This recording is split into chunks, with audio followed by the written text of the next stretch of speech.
Tapestry and Ralph Lauren soaring in today's trading. Both companies reporting positive prints earlier today. Ralph Lauren shares hitting a 9-year high on price increases and revenue also rising, led by a strong rebound in China. Tapestry boosted its full-year guidance for adjusted earnings per share, with the Coach brand being the main driver behind its sales momentum.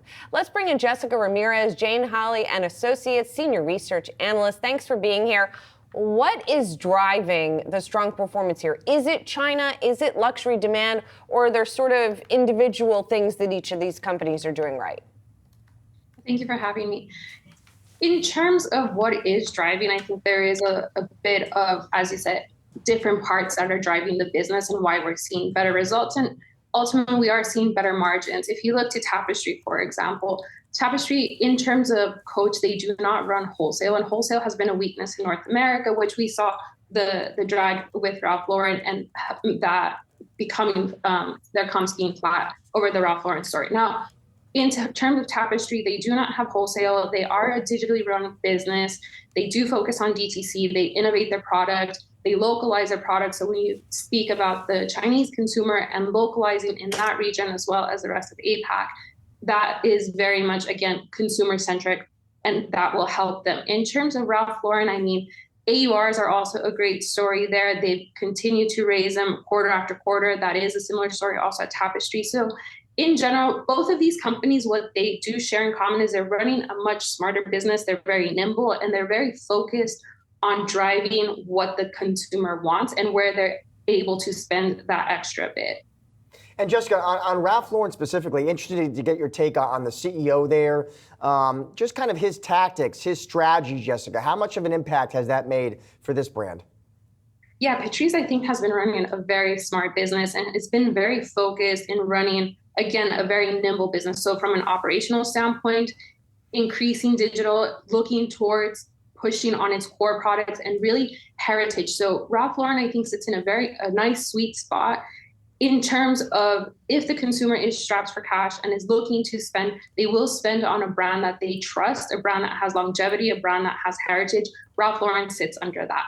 And in terms of the true luxury consumer, I mean, the price points go up. And he's talked about, the value of his cashmere and the beautiful cashmere that they do carry with very high AUR. So he's able to tap into all of that. They've brought in the younger consumer, which makes a lot of sense. They're on Roblox, they're on all sorts of platforms that younger consumer is shopping and is being inspired by. So I think his tactic is very smart. Today they talked about AI, and AI in terms of looking at how to bring in inventory and be smart about inventory strategy as well as pricing strategy in store. So they're testing that. I quite like to hear that. I think AI in terms of retail strategy can be very helpful, especially if you are a data-driven business, which Ralph Lauren has started to really drive in recent years.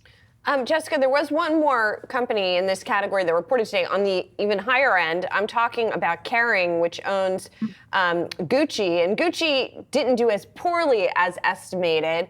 But how should we read that through to the sort of even ultra luxury consumer? Yeah, so Kering's been an interesting story. Obviously, with Gucci, we did have some falls last year. Now, part of that has been due to the consumer that shops luxury maybe 4 times a year started pulling back. Gucci was very much banked on a lot of logo product, and a lot of the logo product tends to end on that entry point level. So again, Gucci really had exposed that very largely, and we saw some of those faults come through. Now, once we started seeing that sort of snowball down with Gucci, they did start looking to increase their AURs and focus on that higher spending consumer. Now that makes sense. I think there is time to still catch up with what's going on at Gucci. And in terms of a lot of their other brands that Kering has that have been very logo driven, again, in where we are with the spend with luxury and looking towards true luxury spend, it is, what everyone has called quiet luxury, a much more subtle luxury. So again, in an example of Ralph Lauren, where they're focusing on their core product, that's very subtle. And again, they do tap into that quiet luxury. That's where we see the spend when we compare them to results that we've seen at LVMH or other conglomerates that are luxury specific and have had gains, even though they are slowing down. I think luxury in general is normalizing this year, and that's what we're likely to see. but they are tapping into that higher end spend. And again, that's really where we're seeing the spend in luxury rather than at the lower end. I think that will still continue to be volatile with the consumer. Jessica Ramirez, thank you so much. Appreciate your insight on luxury and apparel. Thank you. Have a good one.